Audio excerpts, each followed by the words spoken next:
کاردانەوەکان لەبارەی دواکەوتنی دابەشکردنی موچە بەردەوامن و پەرلەمانتارێکی عێراقیش ئاماژە بۆ دەکات کە لە ماوەی 23 ڕۆژدا عێراق 2 موچەی بۆ فەرمانبەرانی هەرێم ناردووە، بەڵام حکوومەتی هەرێم تەنها 1 موچەی دابەش کردووە.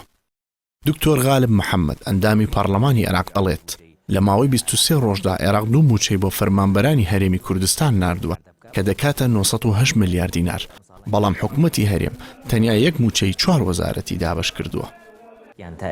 دکتۆر غالب ئاماژە بۆ دەکات داهاتی نەوت و ناوخۆ ئەو پارەی عێراق بۆ موچەی ناردووە نادیارە. بۆ بەرەنگاربوونەوەی کۆرۆناش عێراق زیاتر لە 3 ملیار دیناری بۆ هەرێم ناردووە. دکتۆر غالب محەممەد بە سەرۆک و جێگیری سەرۆکی حکوومەت و وەزیرەکانی حکوومەت دەڵێت ئێوە فەرمانبەرێکی گەندەڵی عێراقن کە پارەکانیشتان بۆ دێت دابەشی ناکەن وە بۆ کۆمپانیاکانتان ئاودیوی دەکەن. ئاوات شێخ جەناب وەزیری دارایی و ئابووری حکوومەتی هەرێم لە چاوپێکەوتنێکیدا لەگەڵ کەناڵێکی نزیک لە پارتی ڕایگەیاند خەرجی لە داهاتی هەرێم زیاترە و دەبێت بیر لە دەستکاریکردنێکی موچە بکرێتەوە. وەزیری دارایی وتی پەرلەمانیش لەبارەی موچەوە قسەی زل دەکەن.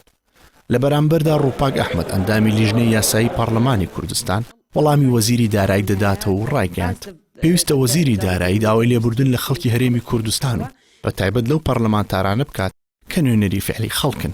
جەنابی وەزیر ئەمە قسەی زل نییە و دووپاتی دەکەمەوە پێویستە حکوومەت 30 ڕۆژ جارێک موچە دابەش بکات. ڕووپاک ئەحمەد تیشکی خستۆتە سەر ئەوەی کە حکوومەتێک چۆن دەتوانێت بەخۆی بڵێت حکوومەت کە تا ئێستا بە تەواوی چاوی لە دەستی حکوومەتی ناوەندی بێت و چاوەڕوانی ئەوە بکات حکوومەتی ناوەندی پارە بنێرێت اینجا ئەوش دەست بە دابەشکردنی موچە بکات. وەزارەتی دارایی و ئابووریش لە ڕوونکردنەوەیەکدا ئاماژە بۆ دەکەن وەزیری دارایی و ئابووری پێشنیاری دەستکاریکردنی موچەی نەکردووە. یاسای دەسەڵاتی دەستکاریکردنی موچەی بە وەزارەتی دارایی و ئابووری نەداوە. بەڵام جێبەجێکار سۆران عومەر ئەندامی پەرلەمانی کوردستانیش دەڵێت پارە زۆرە بەڵام پێیان وایە میلەتێک ئەم هەموو زوڵم و نادادی و دزیە قوڵ بکات پارەی بۆ چییە؟ لە درێژەی قسەکانیدا سۆران عومەر باز لەوە دەکات کە بانکەکانی ئەڵمانیا و سویسرا و ئەمریکا و بەریتانیا پارەیەکی خەیاڵی دەسەڵاتدارانی هەرێمی تێدایە. کوڕ و کچوودار و دەستە تایبەتیەکانیان پارەی خەیاڵیان لە بزنسی گەورەدا هەیە کە شێخەکانی دووبەی و جددەی تێپەڕاند و بانکیان هەیە بۆ سپیکردنەوەی ئەو پارانەی کە بردویانتە دەرەوە.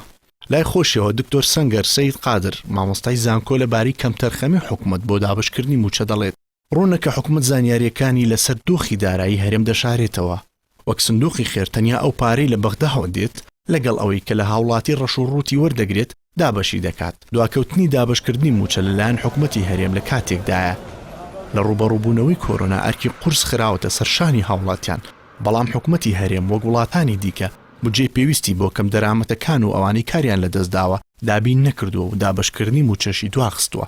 دواکەوتنی دابشکردنی موچەش هاوکاتە لەگەڵ بەردەوامی گەندەڵی و دەست بەسەرداگرتنی 1 ملیار دۆلاری هەرێم لە بانکەکانی لوبنان و لێکۆڵینەوە لەو 250 ملیۆن دۆلاری کە بە پێی میدیا جیهانیەکان لەلایەن ڕاوێژکاری نەناسراوی هەرێمەوە وەک شیرینی لە ڕۆزنەفت وەرگیراوە.